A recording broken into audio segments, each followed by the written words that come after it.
World Vision is a child-focused development organization that envisions all children living life in all its fullness.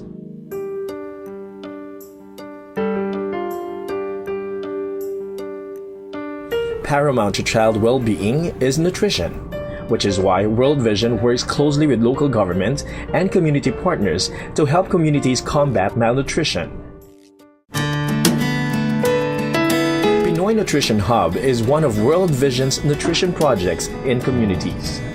In World Vision, we have our vision and we are sharing this to our partners. World Vision's first Pinoy Nutrition Hub Good Practices and Lessons Learned Forum was a venue for government and community-based organizations working for child nutrition to share good practices from their implementation of the Pinoy Nutrition Hub and innovation for nutrition programs. The forum was also attended by mayors from local government across the Philippines, which enabled signing of memorandum of agreements for the implementation of the Pinoy Nutrition Hub in their areas. That our vision for every child is life in all its fullness.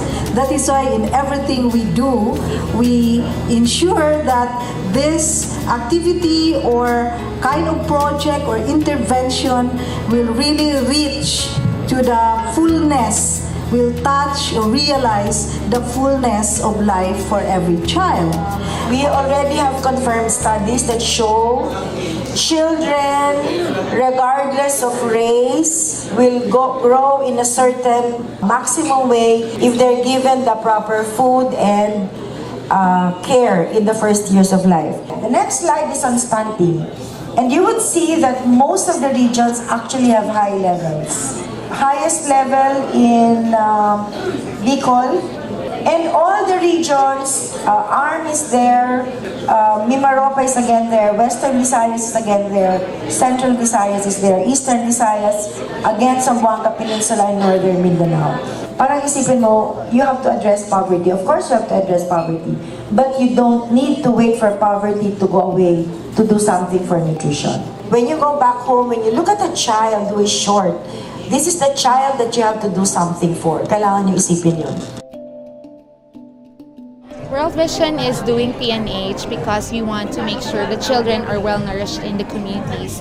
PNH is an approach para children who are malnourished are rehabilitated using resources that are found within their backyard garden. So parang PNH is teaching families to solve malnutrition using the food that they have in the community, using the food that they see in the markets, which are not expensive pero nutritious. We do PNH because we believe that it is a more sustainable solution doon sa problem of malnutrition. The Philippine Plan of Action for Nutrition has a focus on what we call the first 1,000 days, so from pregnancy until the first 2 years of life. And since the PNH focuses on young children, it's very, very much aligned. And I think what's nice about the PNH is it's kind of a fresh, new, innovative strategy that we can see how it can be eventually replicated across the whole country. And if you think about it, if you have well-nourished children, then they're better equipped to fight whatever conditions they would have to face when there's a disaster. So talagang it's like it's an important preparedness strategy, disaster preparedness strategy as well. World Vision is working in 20 area development programs in the Philippines on PNH. So we have 6 from Luzon. It covers Puerto Princesa City, Palawan. We also have from the Bicol region, and then we also have from the city of Malabon. So from the city of Malabon, yun yung urban context natin. Kasi we want to see whether this approach can work in a context na walang mapagtamnan and all. So for Visayas naman, we have 10 from Bohol, we have from the Panay region, and Negros Occidental, and also from the Samar Leyte region. And for Mindanao, we work in 4 areas. Meron tayo sa Sarangani, South Cotabato, Misamis Oriental, and Misamis City. Palaging nasa top 10 yung town namin, yung Camarines Sur. In fact, in 2012, yung town namin is number 1 with the highest incidence of malnourished children in the whole province of Camarines Sur. I envision that in the future, with the implementation of Pinoy Nutrition Hub, mawawala na kami doon sa top 10. I'm hoping, and not impossible, with the help of the PNH, with the help of our LGU, mawawala kami doon sa top 10. From the seminar that we had today, nutrition is very important in developing our people.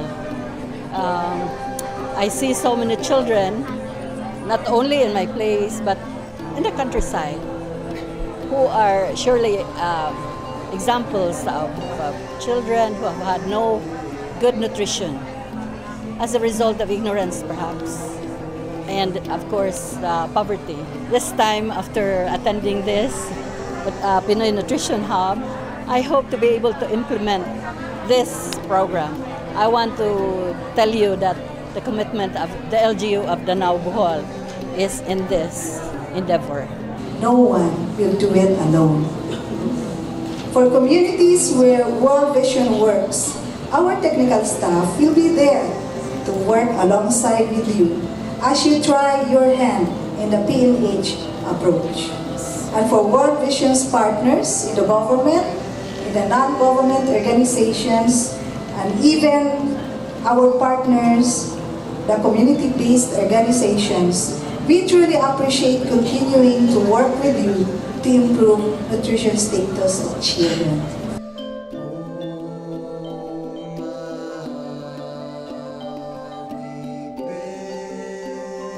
After the MOA signing with our local chief executive, under sa MOA na yon, na yung 4 na munisipyo na IPs ay ma-oblige na siya to conduct Pinoy Nutrition Hub to alleviate malnutrition doon sa area. For the commitment of the 4 barangay captains na yon, during the EBC meeting, nung nag-attend kami ng EBC meeting, because of the strategy na ginawa namin doon sa other areas, so nagkakaroon sila ng interest na gagawin yun siya sa kanilang barangay.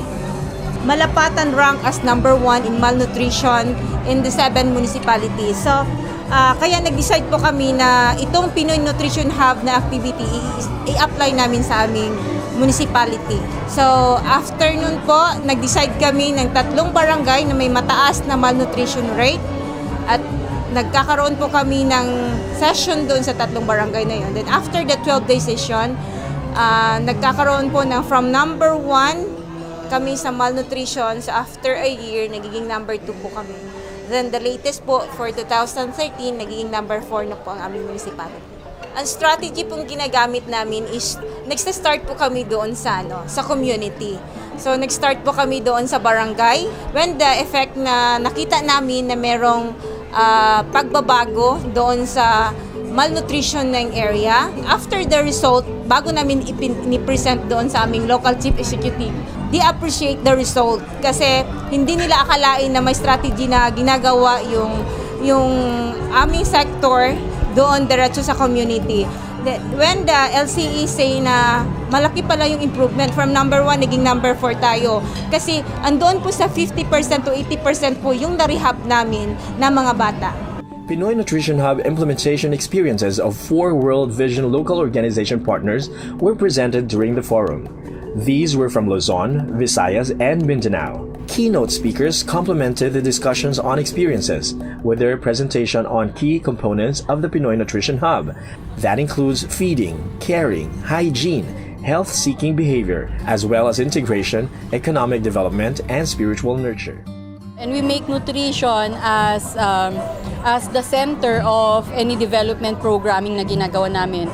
We work through the life cycle of a child. Alam natin na ang nanay, pag pregnant na siya, nutrition is very important. So, sinususugan na namin yung mga 7-11 interventions, like 7 important interventions for the mother and 11 interventions for the child. And ito ay kasama or kaakibat nito yung sinasabi nating garantisadong pambata ng Department of Health. Tinutulungan din natin yung mga communities natin at tinuturuan natin sila ng like for example, infant young child feeding. Importante yung first 1,000 days kasi sinasabi natin na yung hindi mo nagawa doon sa nutrisyon ng bata within the first 1,000 days, irreversible na siya. This morning, I learned a very good practice of the Philippines. When I look at the traditional house, I learned that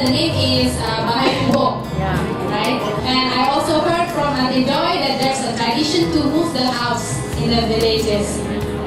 It's a very good sign of community work, community supporting each other. And I also learned that the name is Bayanihan. Yes. I think that's the spirit of the Pinoy Nutrition Hub. Is to make sure that people in the community, including the LGUs, NGOs, everyone, is trying to work together to address malnutrition. It's really like moving the house. In Bayanihan, it's very difficult to move the house because the house is heavy. It takes a lot of people to move one house. For me, it's the same story with malnutrition. We want to move the child from malnourished status to the normal status, normal nutrition status. It's going to be difficult, it's going to be challenging, but with cooperation and collaboration, we believe that we can work for these children.